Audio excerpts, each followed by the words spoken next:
Olá pessoal, tudo bem? Vamos falar aqui sobre a reprodução das gimnospermas. Tá lembrado? Já estudou? Não lembra? Já esqueceu? Mas não pode deixar de esquecer na hora do exame não, hein? Pelo amor de Deus. Vamos lá. Primeira coisa é saber as características gerais dos gimnospermas, que já é o primeiro vegetal mais evoluído, já terrestre, importantíssimo. São de grande porte, tá? Isso é importante vocês saberem. São chamados em árvores e em arbustos, são vasculares, quer dizer, já possuem vasos condutores. Normalmente você vai encontrar em climas mais frios. No Brasil, apesar de ter todos os climas aqui, você encontra bastante já para o sul do país. E tem uma coisa de importante: enquanto que a metagênese nos outros grupos era bem característico, muitas vezes semelhantes, aqui a metagênese é pouco nítida. Existe o período esporófito, existe o período gametófito. O esporófito é o vegetal verde que você vê, complexo, duradouro, organizado em raiz, caule e folha, tem estróbilo e tem semente. Quem já não vê uma pinha por aí? A pinha é um estróbilo.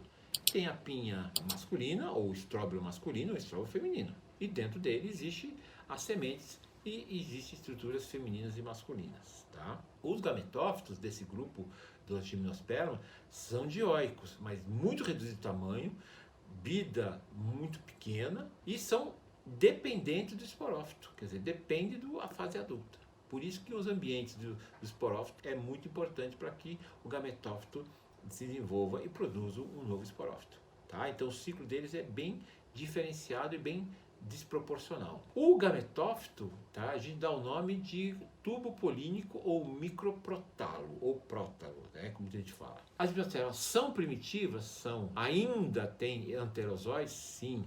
Mas são mais evoluídas, com os pinheiros no caso, né? E as células chamadas espermáticas ou núcleo espermático. Então já tem o que? Estruturas mais complexas, vamos dizer assim. Os gametófitos chamam-se saco embrionário ou megaprótalo, formado no interior do óvulo e que obviamente são produzidos nos arquegônios, de bastante ornamentais. E obviamente vai produzir gametas femininas conhecidas como o quê? Oosfera. Somente o arquegônio produz a oosfera. Isso tem que ficar claro para vocês. Quando você classifica esse grupo, você vai ter 4 classes. A cicadínea, dotada de um tronco não ramificado, normalmente você conhece como exemplo as cicas. Eles têm normalmente estruturas de fora, parecem penas no ápice e são dioicas. A Ginkgoniae é o único representante, no caso biloba, encontrada na China e no Japão. Conífera, exemplo melhor, araucária do sul, pinos, cedros, sequoia, são importantes vegetações que no Brasil tem também, já mais para o sul e em outros países mais frios. E a Genitinae, que no caso é efedra e a gênito. Vamos lembrar que na reprodução os gimnospermas produzem estróbilos e sementes, mas nunca produzem frutos. O que você come não é um fruto, você come muitas vezes a semente do que? Do lado da pinha que você está comendo, tá bom? Bom, os estróbilos reúnem-se formando estruturas compactas denominadas esporófilos, cones e pinhas, ou pinhas, tanto faz. Claro que na linguagem popular, pinha. Os estróbilos são unissexuados, há cones masculinos e cones femininos. Tá? Então é muito importante. Você percebe muitas vezes que os masculinos são aqueles que se abrem e caem, e os femininos são aqueles que são mais fechados e se protegem. Isso é um mecanismo que até para evitar o chamado processo de autofecundação. Muitas vezes, no mesmo vegetal, você tem os dois sexos, o sexo masculino e o sexo feminino. O estróbilo masculino é formado por um eixo que em torno do qual serem microesporófilos, produtores de microesporângios, que são os sacos polínicos. No seu interior tem os grãos de pólis, ou micrósporos. O grão de pólen é pluricelular. 2 membranas, a externa e interna, exina e intina. Nada mais que elas têm, a exina são expansões de ar, né, que produzem sacos aéreos e facilitam que essa célula seja o quê? Seja carregada e seja reproduzida. Existem células vegetativas e células acessórias. Importante lembrar que o grão de pólen é pluricelular. É formado por 2 membranas, isso é básico. Isso o quê? O estróbilo masculino, que é formado basicamente com o quê? Por sacos polínicos e micrósporos. O estróbilo feminino agora, ele é formado também por um eixo, né? E muito importante que lá estão inseridos os chamados o quê? Megasporófilos, que são folhas carpelares. responsáveis por o quê? Pela produção de óvulos e um número variado que é desses óvulos. Quer dizer, não é uma coisa de 4, 3 ou 10, é variável, varia para cada tipo de estróbilo feminino. O óvulo é revestido por um único integumento.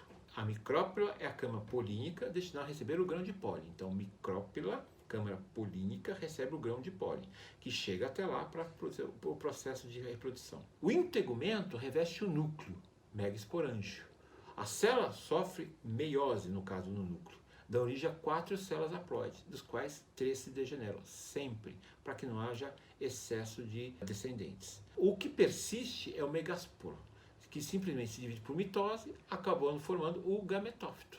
Tá? E que, por sua vez, mais para frente vai surgir o quê?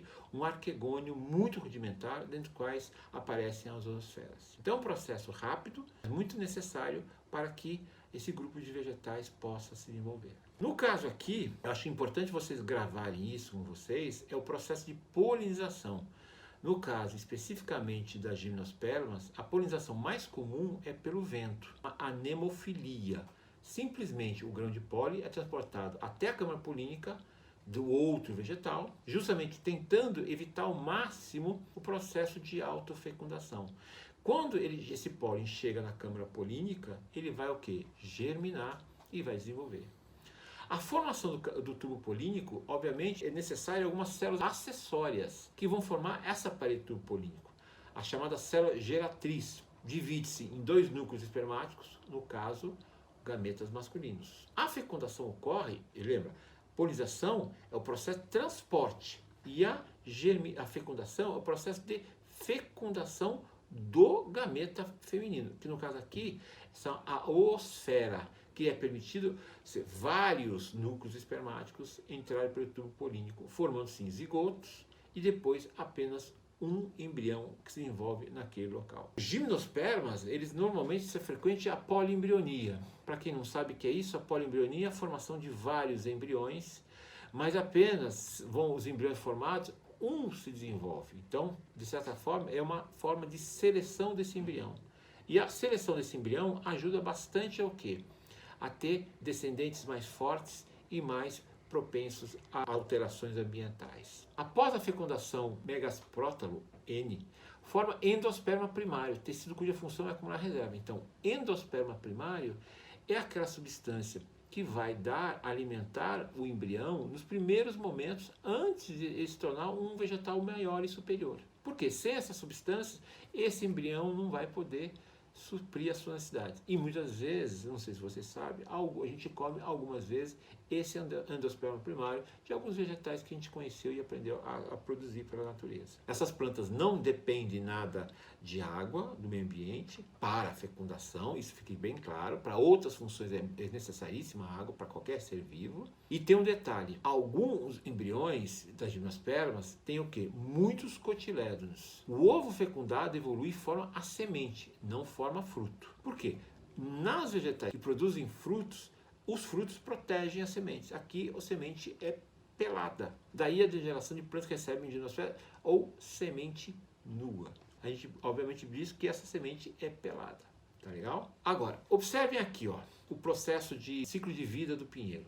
Pega aqui o primeiro, pinheiro adulto. Ele é o que? O esporófito. Ele produz 2 tipos de estróbilo. O cone masculino e o cone feminino. Cada cone, no caso masculino, produz o micoesporângio, onde estão as os micrósporas, células mães. Enquanto que o estróbilo, e vocês já viram por aí, né? Produz o que? Lá dentro o óvulo, célula megasporo. Ambos por meiose, vão produzir o que?